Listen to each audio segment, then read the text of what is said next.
루시하고 또 한 분 오르바. 그래요. 이 세 사람은 전체적으로 세상 모든 사람을 놓고 보면 대표격이 되는 사람이야. 나오미, 어머니 나오미라고 하는 사람은 하나님을 잘 믿다가 믿지 않는 세상으로 돌아가서 살다가 다시 하나님 앞으로 돌아오는 사람의 어떤 표상이 되고, 오르바라고 하는 사람은 시어머니를 따라서 유대 땅, 하나님의 법이 통치하는 하나님의 나라지구니까 베들레헴으로 돌아가다가 중간에 포기하고 돌아가 버린 사람. 그러니까 교회 좀 다니다가 세상으로 돌아가 버린 사람의 대표적인 사람. 그러나 이 루시라고 하는 사람은 이방 사람이었는데 끝까지 그 유대 땅의 법을 알고 하나님의 그 진리를 아는 시어머니를 끝까지 붙쫓았다 그랬죠. 붙쫓다라고 하는 말은 엄마 아빠가 딱 결혼해서 한 몸이 된다 하는 것과 같은 단어예요. 이게 남자가 부모를 떠나 여자가 한 몸이 된다 할 때 같은 말이게 하나가 돼야 돼. 자기를 인도하는 하나님의 나라로 인도해 주시는 그 인도자하고 온전히 일치, 연합, 하나가 되어질 때 결국 하나님의 나라에 돌아올 수 있게 됩니다. 이 룻기서는 아주 성경의 전체 성경 주제를 하나의 아주 극적으로 묘사한 대목이에요. 우리 예수님이 세상에 오셨지요? 예수님 세상에 오신 목적이 누가복음 2장 34절에 보면 어떻게 표현합니까? 아기 예수를 안아들은 시몬이, 이 아기는 많은 사람을 파괴하고 허물어버리고 다시 세울 사람이다. 예수님의 이 세상의 사역을 대표적으로 표현한 말이에요. 그래서 이 룻기서는 하나님께서 철저히 애껏 죄로 먹는 것을 파괴해버리고 새로 세우는 그 사건을 우리에게 극적으로 보여주는데, 바로 이 사람들 보세요. 끝까지 결혼해서 남편 죽어버렸죠, 룻. 그런데 이 룻이 어떻게 되나요? 이 룻은 마태복음 1장을 보면 예수님 그 족보에 당당하게 이르게 되지요. 보아스는 룻에게서 이세를 낳고 예수님의 족보에까지 올라가는 아주 영광스러운 신분으로 회복되는 사건을 보여주는 그런 말씀입니다. 예.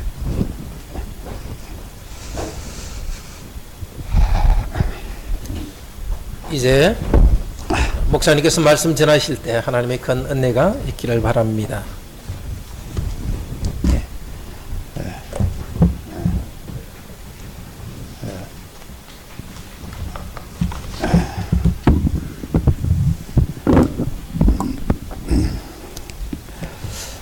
이렇게 복된 하나님께서 허락하신 주일에 함께 하나님 앞에 예배드리게 됨을 정말로 영광스럽게 생각하고, 또 함께 예배드린 여러분들에게 우리 주님께서 말씀으로 찾아와 주시기를 중심으로 기원합니다.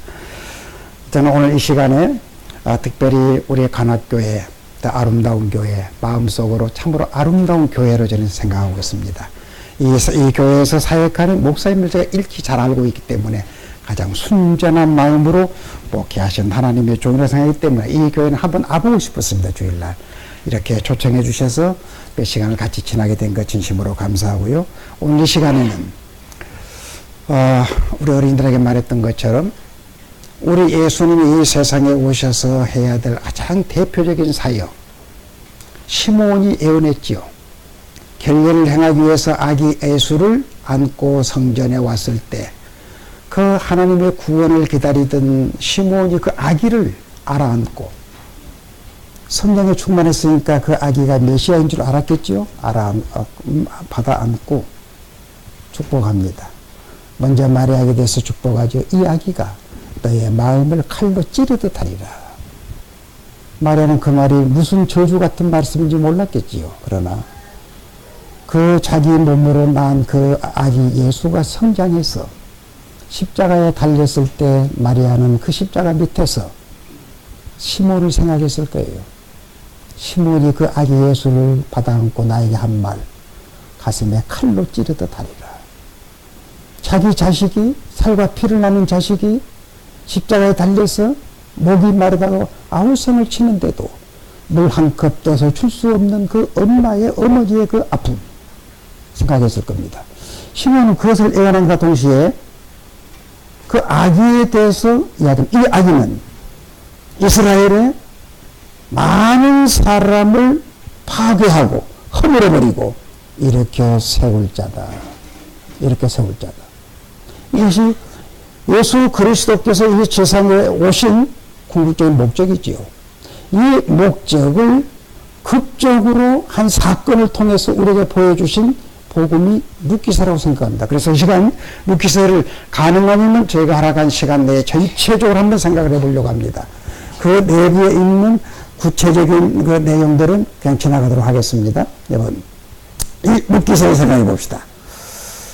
이 룻기서에 등장된 한 가정, 베들레헴의 유다 땅 베들레헴의 한 가정 가장 엘리멜렉이라고 하는 사람이 그 땅에 흉년이 들어서 자기 가족 아내와 두 아들을 데리고 모압이라고 하는 땅으로 이주해 갔습니다. 이주해 가서 살게 되는데 그 남편이 쓰러집니다.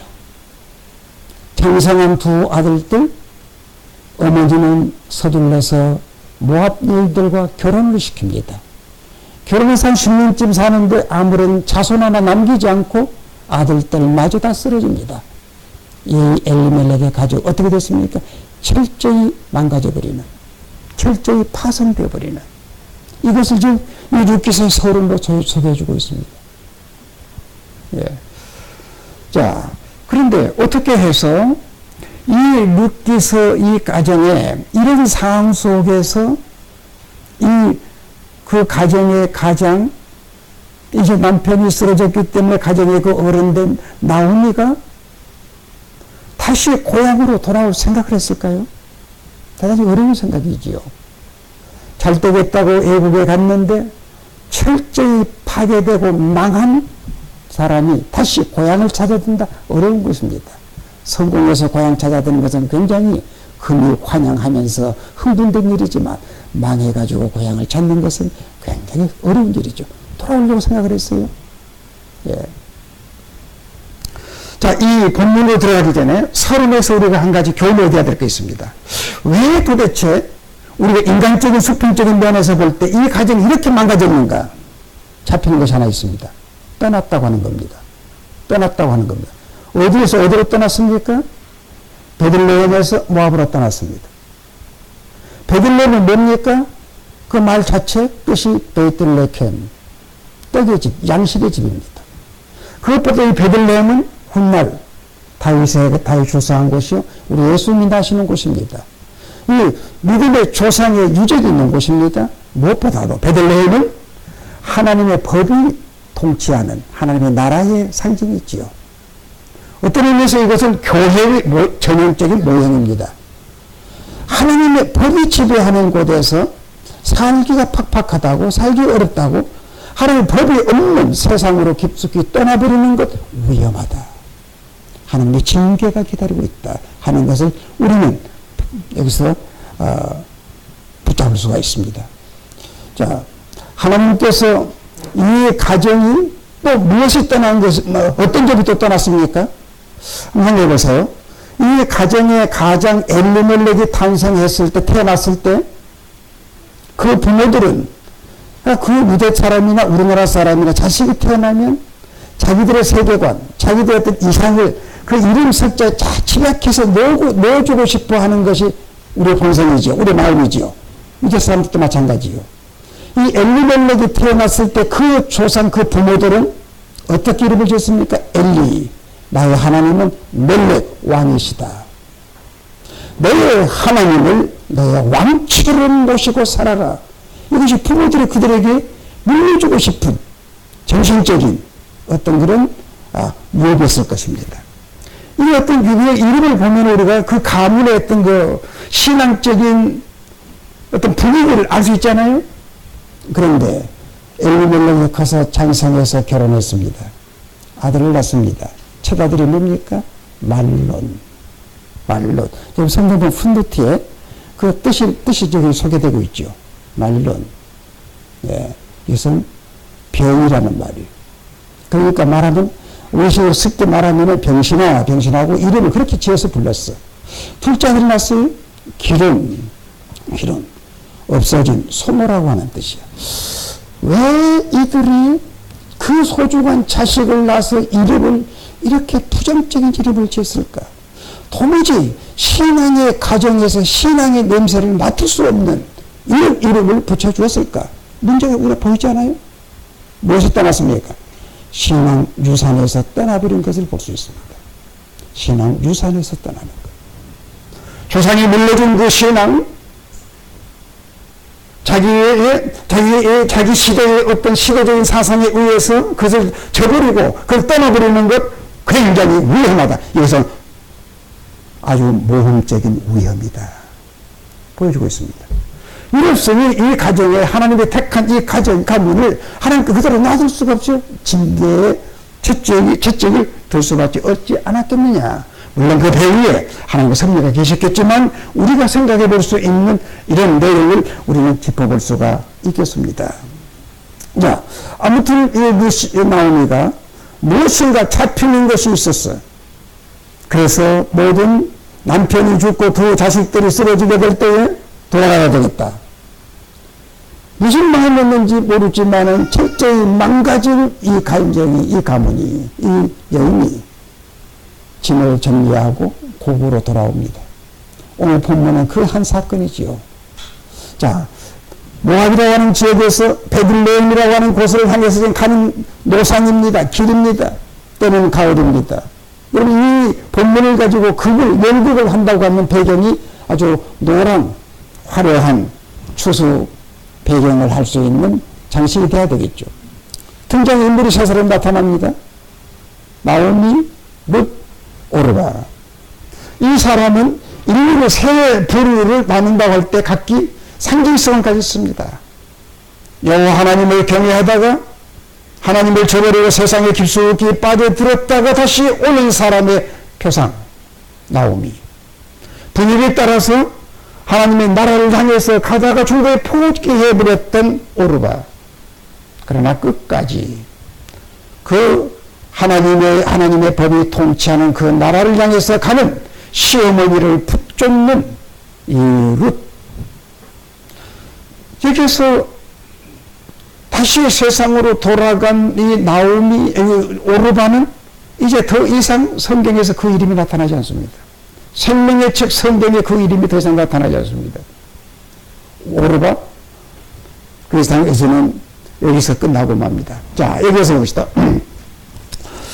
이 사건이 오늘 우리에게 주는 메시지가 뭔가? 저는 여기에 기독교의 복음의 핵심이 들어있다고 생각합니다. 이 두 여인 누구를 따라 나섰습니까? 나오미를 따라 나섰습니다. 나오미는 어떤 분이지? 바로 하나님의 통치의 세계를 아는 여인이에요. 모세율법으로 교육받은 사람이에요. 설정이 망가진 다음에 파손된 다음에 다시 그걸 향해서 가는 사람이에요. 그 길을 아는 자예요. 그를 향해서 지금 이 여인이 따라 나서다가 지금 아주 심각한 죽음하는 대화를 하고 있습니다. 돌아가라. 이 제목을 우리가 제목을 붙인다고 하면 돌아오는 자, 하나님 나라 편에서 세상에서 보면 돌아가는 자, 그렇게 생각할 수가 있을 것입니다. 자, 하나님 나라로 돌아가는 사람은 어떤 결심을 가져야만이 갈 수 있는가? 이 본문이 우리에게 보여주는 것은 두 가지 극복해야 되는 내용이 있습니다. 두 가지 극복해야 되는 내용이 있습니다. 오늘, 자, 이 룻과 나오미와 오르바는 룻을 따라갑니다. 룻은 이들에게 있어서 안내자요, 인도자입니다. 오늘 예배드리는 여러분들은 이 세상에서 누구를 지금 인도를 받고 누구를 안내를 받으면서 영원한 하나님의 나라를 향하여 가고 있습니까? 여러분의 인도자, 여러분의 목자가 누구이십니까? 예수 그리스도이십니까? 예수 그리스도를 따르는 자는 오늘 예배 시간을 통하여 마치 이 나오미가 두 자부를 향해서 왜 너희들이 나를 따르려고 하느냐? 너희들이 매이는 것이 있나? 이제는 너희 남편이 죽었기 때문에 법적으로 매이는 것 없다. 자식이 있나? 그런 부담이 없잖아. 이제 너희들은 홀가분하게 다시 돌아가라. 너희들의 친정으로 돌아가서 인생을 재개하라. 왜 나를 따라오려고 하느냐? 하면서 만류합니다. 만류합니다. 이 만류하면서 특별히 두 가지를 강조해서 거듭 강조합니다. 왜 나를 따라오려고 하느냐? 돌아가라. 돌아가라. 오늘 우리가 이 시대에 예수 그리스도를 따르는 자들로 지금 우리가 와서 예배를 드립니다. 예수 그리스도를 따르는 여러분들에게 주님은 성령께서 왜 너희들이 나를 따르려고 하느냐? 나를 따르려고 하는 그 목적이 뭐냐? 나는 너에게 네가 목적한 그것 충족시키지 못하겠다. 충족시켜주지 않겠다. 충족시켜주지 난 못한다. 너희들이 왜 나를 따라오느냐? 너희들이 필요한 것이 무엇이냐? 인생을 홀로 살 수 없잖아. 너희는 매인 것도 없으니 진정으로 돌아가서 인생을 재기하라. 재기하라. 여러분 생각해 보세요. 이 시어머니 나오미의 말씀이 잘못됐습니까? 지극히 합당한 말입니다. 그래야 됩니다. 타당한 말씀입니다. 자기 딸 같은 자부들 아무 매인 것도 없는데 그렇게 평생을 청산갑으로 살아라 하는 것은 너무 잔인하지 않아요? 돌아가라. 당연한 말씀입니다. 그리스도를 따르는 길에 있어서 극복해야 되는 것, 이것입니다. 합리성을 극복해야 됩니다. 네 머릿속으로 계산한 그것을 극복하지 않고 그걸 깨닫지 않고는 하나님의 나라가 너희에게 주어지지 않는다. 이걸 이야기하고 있습니다. 예수님께서 땅 위에 그 이름이 파자했을 때 한 서기관이고 한 서기관이 아주 그 당시 서기관이라고 하면 엘리트였죠. 예수님께 찾아왔어. 선생님, 제가 선생님을 따르겠습니다. 주님은 그를 들여다본 것이죠. 그리고 그에게 반응하셨죠. 하늘에 새들도 빛들을 보금자리가 있다. 들의 여우들도 들어갈 굴이 있다. 나는 머리둘 곳도 없다. 왜 그 말했어요? 네가 무엇 때문에 나를 따르려고 하느냐? 네 마음속에 생각한 그것, 나는 너에게 그것 약속하지 않는다. 그래도 따를 수 있나? 따를 수 있나? 예수 그리스도를 따르는 것을 따르는 길은 하나님의 나라를 향해서 가는 자는 이걸 극복하지 아니하고는 하나님 나라가 주어지지 않습니다. 주어지지 않습니다. 주님께서 말씀하셨습니다. 좁은 문으로 들어가기를 힘써라. 좁은 문으로 들어섰습니다. 그 길은 협착한 길이다. 고독한 길이다. 화려하고 교회를 택해가 화려한 교회, 구름대처럼 모여지는 교회가 아니라 주님의 말씀을 보면 좁은 문으로 들어가라. 들어섰더니 협착한 아주 좁은 길, 고독한 길. 주님의 그 길로 따라 올라가게 되면 거기에 영생이 있고 천국이 보여. 화려한 길, 통기타 치고 서로 어울려서 들어가는 넓은 문으로 들어가는 것을 같은 그 멸망으로 연결되는 길이에요. 주님께서 산상보에 그 이야기하고 있잖아요. 너희들이 뭐 때문에 나를 따르려고 하느냐? 나는 그것을 너희들에게 보장해 줄 수 없다. 그래서 따르겠나? 두 자부를 앞세우고 이 시어머니 나오미는 거듭 강조하며 돌아가라. 그러면서 두 번째, 무엇을 또 취급합니까? 오늘 밤 내가 남편을 둔다고 하자. 아들을 낳는다고 하자. 너희들이 그 아들이 이 모세 율법, 유대 율법에 의해서 그 아들이 성장해서 너희 남편과 될 수 있을 때까지 기다릴 수 있겠나? 불가능하지 않나? 그러니 돌아가라. 무슨 말이지요? 나는 너희들의 마음 가장 깊은 곳에 어쩌면 너희들이 묻어놨을지도 모르는 더 이상 끄집어내고 싶지 않은 인간의 가장 깊은 그 욕망을 충족시키지 않겠다. 충족시키지 못하겠다. 두 젊은 여인이 무엇이 필요합니까? 그들은 명예보다도 평생을 함께 의지하고 사랑을 나누며 살아갈 남편이 그들에게 우선적으로 필요한 일들이에요. 나오미는 그들을 향하여 나는 너희들에게 이것을 약속하지 못한다. 그러니 돌아가라. 너희들 인생의 가장 깊은, 내 인생 속에 깊이 묻어놓은 그 욕망이 뭐냐? 그 욕망이 뭐냐? 나는 그걸 못하겠다. 어떤 의미에서 이 나오미는 젊은 자부들의 그 마음속에 깊이 묻어놓은 그 인간의 욕망을 끌어내놓고 그걸 지적하며, 이건 너희들 이거 있잖아. 나는 이건 너희들에게 보장 못한다. 돌아가라. 여기에 오르반은 옳습니다. 어머니 말씀이 타당하십니다. 내가 애정 때문에 어머니 그냥 곁에 있는 것이 어머니에게도 불리할 것이고, 나를 늘 아들 생각할 테니 그것도 괴로울 것이고, 또 생각해보면 내 인생 하나밖에 없는데 이렇게 죽은 듯이 내 인생을 소모할 수 없지 않습니까? 어머니 말씀 치당하십니다. 돌아가겠습니다. 돌아간 거예요. 돌아간 거예요. 신약에서 이 짝이 하나 있죠. 누굽니까? 부자 청년 관원. 하루는 예수님 앞에 달려 나왔어요. 선생님, 어떻게 하면 영생을 얻습니까? 예수님이 사랑했다고 했어요. 그래서 영생에 대한 답을 주죠. 율법을 지켜라. 제가 어렸을 때부터 지켰습니다. 그래. 정답을 가르쳐 줍니다. 너 재물이 많지. 그거 팔아 나눠주고 너는 나를 영생의 주인 나를 따르라. 그때 이 부자 청년 관원은 심각한 고민에 빠졌겠죠. 영생이냐 재물이냐, 영생이냐 자기 마음에 가득 차여져서 자기 마음을 휘어잡고 있는 물질이냐, 두 기로에 서 있어. 어느 쪽을 택할 것인가? 물질을 택한다면 영생을 포기해야 되고, 영생을 택하려고 하면 물질을 거부해야 되고, 이 기로에 서지요. 그 청년 어떻게 됐죠? 영생을 던지고 물질량에 갔어. 예. 우리 예수님께서 뭐라고 말씀하십니까? 너희들이 나를 따르려고 하거든 자기를 부인하고, 너희들이 나를 따르려고 하거든 너 자신을 부인하고 십자가를 지고 따라라. 네가 정말로 살기를 원하느냐? 죽어라.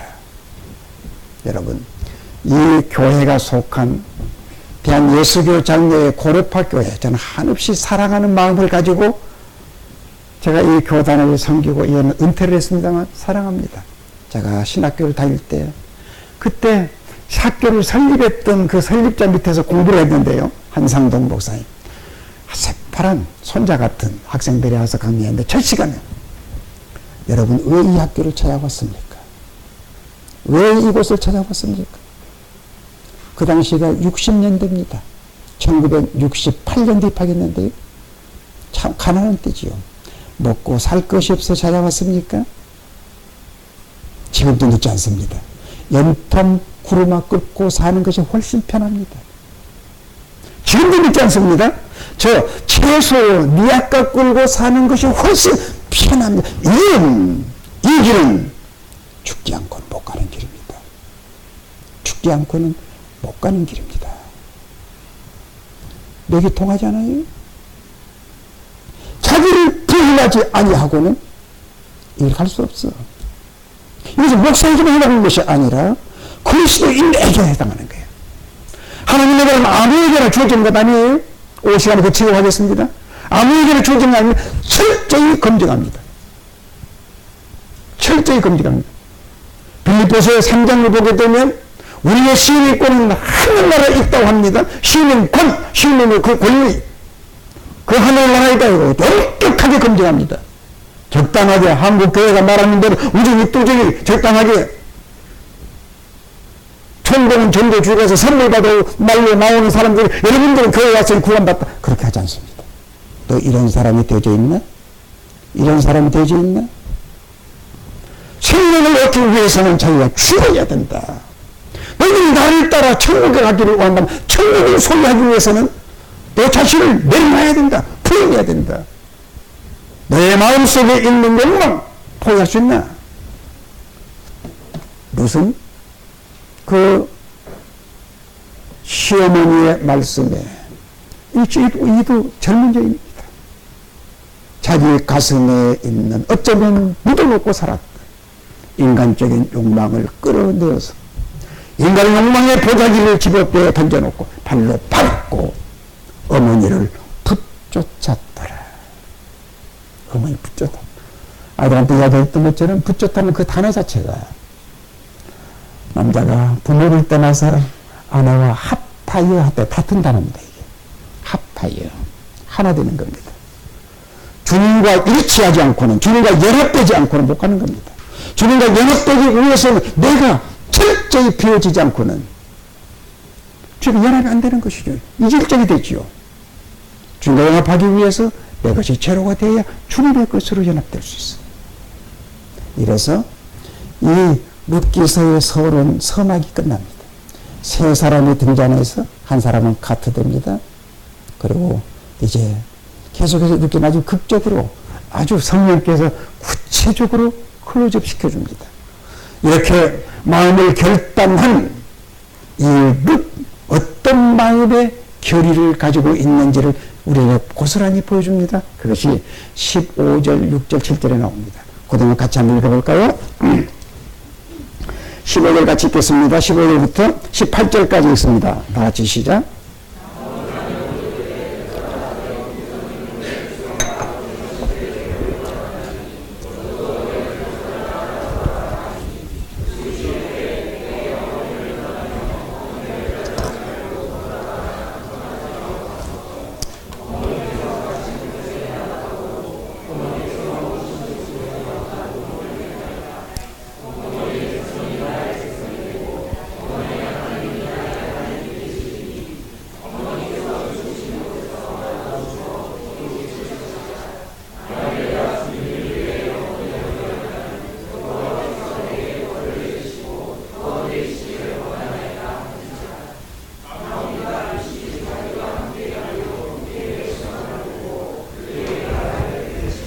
자, 여기에서 성령 하나님께서는 이 기록자로 하여금 이렇게 철저히 결심을 한 이 룻의 그 내면 세계를, 룻의 마음을 우리에게 열어 보여주지요. 어떤 마음을 가졌는가?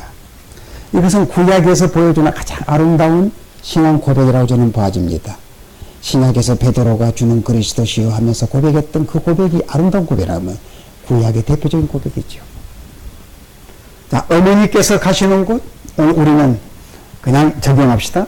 주님이 가시는 그곳, 어떤 곳이든지 저도 갈 수 있습니다. 그 고백이죠. 어머니께서 가시는 그곳, 이것은 길에 대한 문제예요. 어머니께서 가시는 그 길이 저 경부 고속도로를 타고 가는 것인지, 아니면 국도로 가는 것인지, 비행기로 가느냐 몰라. 산악길을 거쳐야 가는 건지 저는 모릅니다. 그러나 어머니께서 가시는 길이라고 하면 저도 갈 수 있습니다. 돌아가라고 하지 마세요. 여러분, 여러분이 따르고 계시는 주님은 어느 길을 가셨습니까? 당시에 온 세상 사람들에게 그 위대 사회에 큰 갈채 박수를 받았던 분이죠. 호산나 찬양을 하면서 그때 그냥 주님의 제자답게 뒤에서 의젓하게 따라갈 수 있어야 되지요. 예수 믿는 사람이 항상 쭈글스럽게 그렇게 해서는 안 되지. 주님이 왕이라고 하면 왕을 따르는 신하답게 의젓할 수도 있어야 돼요.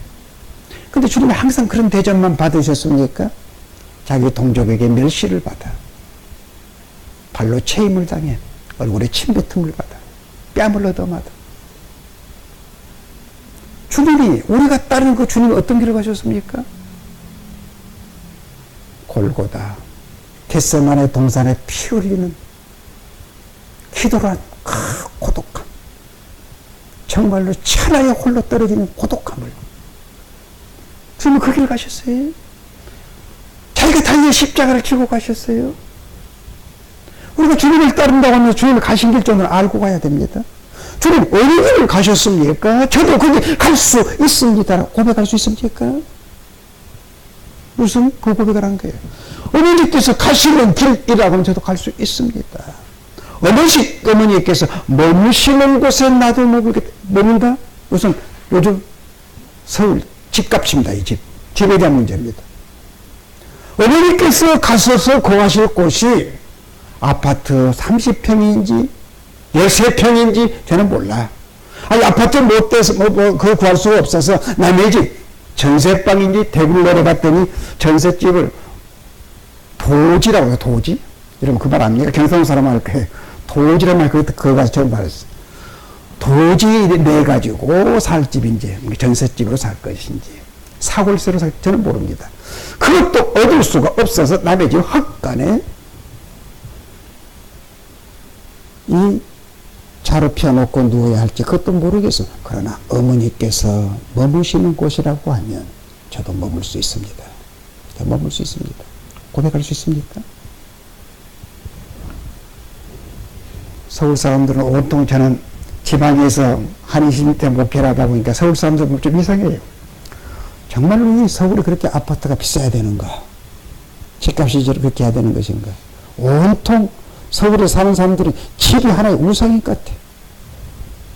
정말 서울에는 정말로 예수님 이 말씀을 따른 사람인데 예수님 몇 평 소유하고 사셨습니까? 주님 말씀을 들어보니 한 평도 없으셨어. 나는 머리둘 곳도 없다. 자, 어머니의 하나님이 나의 하나님 될 겁니다. 어머니의 백성이 나의 백성이 될 것입니다. 목회하면서 참 제가 극복하기 어려운 고백은 이 고백입니다. 어머니의 백성, 내 백성이 되겠다. 요새 입장에서 자기 남편이라고 유태인 좀 하고 몇 년 살았지만은 잘 모르지요. 그러나 지금 이제 따라가면서 어머니, 그 유태인이 어떤 사람이 잘 모르겠습니다만 어머니의 백성이라고 하면 내 백성처럼 내 형제처럼 내가 사랑하겠습니다. 그 고백 있잖아요. 우리는 우리 주님에게 주님의 피로 사신 백성이라고 하면 내 백성처럼 내 형제처럼 사랑하겠습니다. 그가 고상하든 그가 유치하든 그가 나하고 문화적인 갭이 너무 멀더라도 그건 내가 극복하고 내 백전처럼 내 형제처럼 사랑하겠습니다. 고백할 수 있어요? 목회하면서 참 이 가슴 아픈 경험들을 많이 합니다. 제가 한 번 한 자매들이 말이에요. 화랑에 있을 때입니다. 자매들이 교회 와서 예배 드리겠다고 하는 연락이 온 거예요. 얼마나 반갑습니까, 목사야. 장로님 집사님 동원해서 모셔왔지요. 얼마나 뜨겁게 간절하게 예배를 하는지요. 한 주 지났습니다. 2주가 지났습니다. 교회 분위기가 이상한 거예요. 장로 부인이 찾아온 거예요. 목사님, 저분이 누구인지 아십니까? 왜요? 의정부 출신 아닙니까? 양공주라는 거예요. 미군 부대하고 산다는 거예요. 그러니까 우리가 함께 할 수 없습니다. 얼마나 목사가 실망했지. 지난날 과거 우리 모두가 자체로 망가진 존재들이야. 하나님 앞에 가서는 하나도 성공하지 않는 존재들이야. 그런데 그러면서 불구하고 주님은 우리의 과거를 다 묻어두시고 새 생명을 주어서 주의 백성으로 불렀다고 하면 그런 분을 아는 사람이라고 하면 하나님 품 안으로 찾아온 그들 지난 과거의 슬프되 슬픈 과거들 끌어안고 믿어주고 그 앞에 상처에 다치지 않기 위해서 감싸면서 위로해 주지는 못할지언정 그들과 우리는 질이 다릅니다. 삶의 질이 다릅니다. 할 수 없습니다. 그럴 수가 해서 안 되는 거예요. 자, 우리 아름다운 교회 관악교회 찾아오려면서 이런 교회야말로 진짜 하나님 백성이 올 수 있는 교회다. 화려한 크리스탈로 교회 탄장한 것은 그러나 가도록 하고 정말로 하나님의 백성들이 찾아올 수 있는 교회. 어머니의 백성, 나의 백성 될 겁니다. 어머니 하나님, 내 하나님. 그무스 신을 섬겼던 그가 이제는 여호와 하나님을 섬기겠다는 거예요. 네, 그 주제는 넘어갑시다. 어머니께서 죽으시는 곳에 나도 죽을 거기에 묻히겠습니다. 신앙의 지조를 끝까지 어머니 함께 가겠다는 것이지요. 예. 자, 그래서 기왕이 오늘 시간은 됐습니다만은 조금 더 나가겠습니다. 제가 그 마지막 나오미 부분을 좀 더 언급하겠습니다. 19절부터 22절까지 같이 한번 읽어봅시다. 다 같이 시작.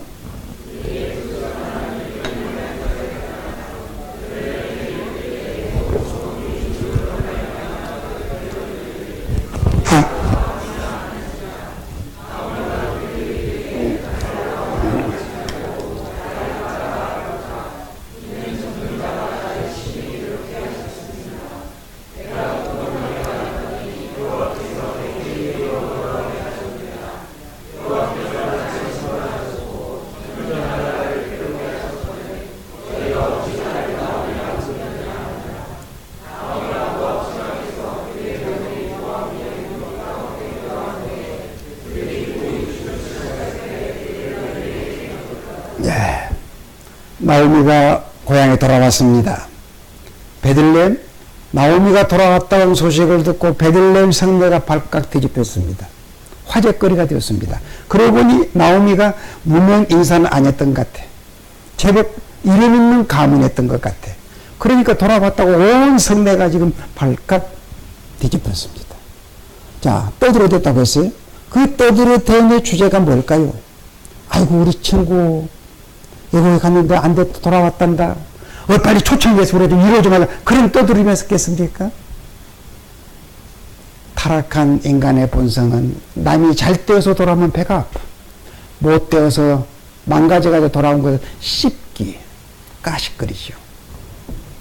이게 지금 떠들어대는 거예요. 얼마나 그 주제가 떠들만한 씹기 좋은 내용입니까? 그 좋은 잘난 그 아들도 다 어딨지? 그 남편은 어째버렸지? 딸 같은 저 하나 데리고 왔단다. 얼마나 이 까식거립니까 이게. 이 소식이 들려온 거예요 나오미에게. 그때 나오미는 그들을 향하여 어떤 반응을 보입니까? 나를 나오미 기쁨이란 뜻이죠. 나를 기쁨이라고 하지 마라. 나라라고 불러. 나를 이 괴롭이라고 불러달라. 아이고 이것을 내가 잘못 찾아봤다고 다시 보따리 쌓아서 떠나지 않았어. 돌아온 어떤 뜻이 있고 각오가 있어 돌아온 거예요. 그래도 여기까지 받아 넘기는 거예요. 나를 이제는 기쁨이라고 부르지 마라. 슬픔이라고 불러달라. 그러면서 나오미의 깊은 마음, 나오미의 가슴에 가득 차져 있는 것이 터져나오지요. 뭘 이야기합니까? 자, 20절에 보면 나오미가 그들에게 이르되 나를 나오미라 부르지 말고 마라라 부르라. 전능자가 나를 심히 괴롭게 하였다. 21절 내가 풍족하게 나왔더니 여호와께서 내게 비어 돌아오게 하셨느니라. 여호와께서 나를 징벌하셨고 전능자가 나를 괴롭게 하셨다. 지금 나오미의 이 말 끝마다 무엇이 묻어 나옵니까? 가슴에 가득 차져 있는 것이 나와지게 되어 있습니다. 나와져 있습니다. 여러분 마찬가지예요. 여러분의 가슴에 가득 차 있으면 또 건드림이 터져 나옵니다. 한참 형제와 자매가 연애하고 있는 사람에게 목사가 같이 나가라. 어디 잘 때 가나 하면은 묻는 사람이 누구인지 상관하지 않아. 가슴에 가득 차 있기 때문에 막 터져 나오는 거야. 한 번은 두렵게 우리 유해식 목사님 같이 두렵게 섬길 때인데요. 청년 남녀가 사귀는 때가 사귀어요. 그 목사 그 문자를 알고 지나가다가 어디 잘 때 가나? 목사님 하면서 한호를 해가지고 목사님을 붙들 목사님 너무 좋아요. 그래? 근데 그 다음 주일에는 묻지도 않는 목사님 이것 좀 보세요. 뭔데? 이 그분의 논문을 이만큼 복사해가 그분이 쓴 거래요. 묻지도 않았는데 자랑하고 싶어가지고 가득 차 있으면 건dom이 터져 나오게 돼 있어요. 저 나오미가 무엇으로 터져 있습니까? 여기에서는 나오미가 그렇게 망가져 철저히 파손되어 가지고 고향으로 찾아올 수 있는 근거를 보게 돼. 자, 남편이 쓰러졌어요. 아들이라도 기대려고 결혼시켰어. 아들만 쓰러졌어요.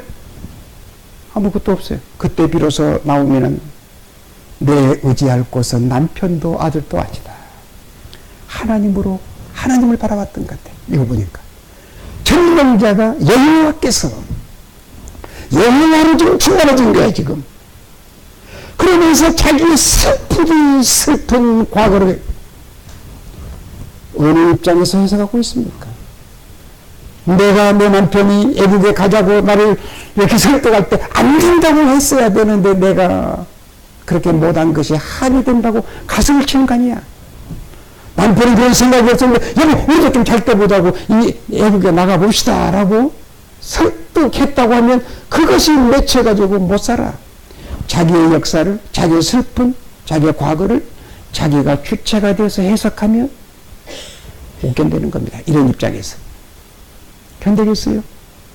가슴을 치죠. 그런데 나오면 어떻게 됐습니까?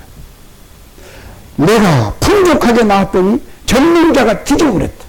주체자가 자기가 아니라 전능자예요.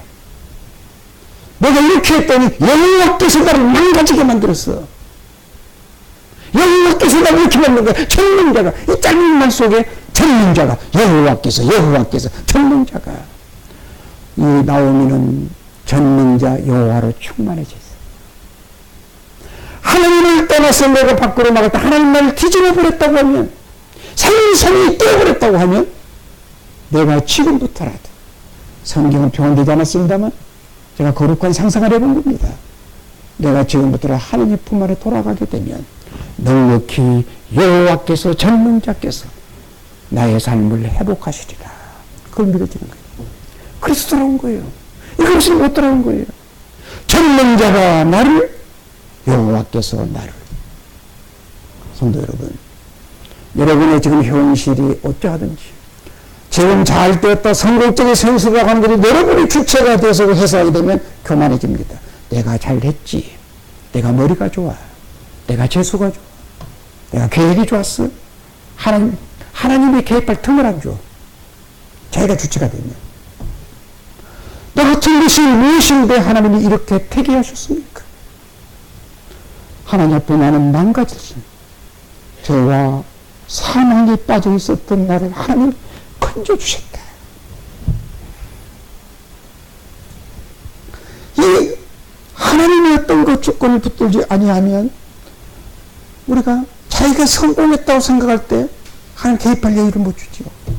또 특별히 자기가 실패했을 때, 자기가 망가졌을 때, 자기가 주체가 아니라 하나님 주권을 바라보시고 하나님 무슨 뜻이 계셔서 나는 이렇게 계획 세워서 이렇게 하려고 했는데 하나님이 뒤집어 버리신 거야. 그건 뭐 하고 있습니까? 하나님이 그렇게 하셨다고 하면 지금부터라도 그 전능자, 그 샤다이 전능자 앞으로 내가 찾아가게 되면 전능자가 넉넉히. 여러분 전능자라는 것은 구약성경에 그 사건이 한 3번째 이 용어가 쓰지가 나옵니다. 아브라함에게 찾아왔던 천사들이 전능자가 가능하게 하리라. 절대 불가능한 것 속에서 전능자가 가능하게 한다. 야곱이 자기 아들 베냐민을 데리고 가야만이 요셉이 애굽의 총리가 지금 양식을 준다고 합니다.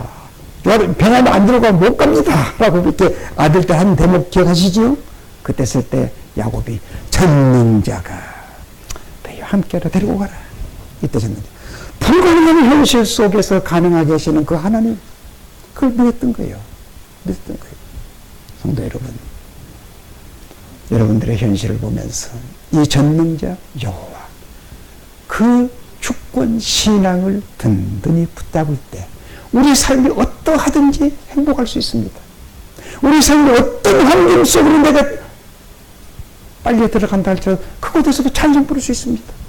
왜? 전능자와 나와 함께 하니까. 기도합시다. 주 하나님 감사합니다. 오늘도 주 앞에 나온 저희들 참으로 철저히 망가지고 죄로 멍들어버린 저희들을 주님이 불러주시고 주의 사람으로 주의 생명으로 저희들을 회복시켜 주셔서 우리의 감긴 우리 영의 창조주를 알게 하시고 우리의 구주를 알게 하시고 온 세상 간데 온데 없어지고 오직 주님만 바라보고 주님만 즐거워하면서 살아가는 거룩한 주의 백성 삼아주신 것 감사합니다. 오늘도 주 앞에 나온 백성들을 주의 능력의 손으로 전능하신 손으로 꼭 붙잡아 주옵소서. 예수님 이름으로 기도하옵나이다.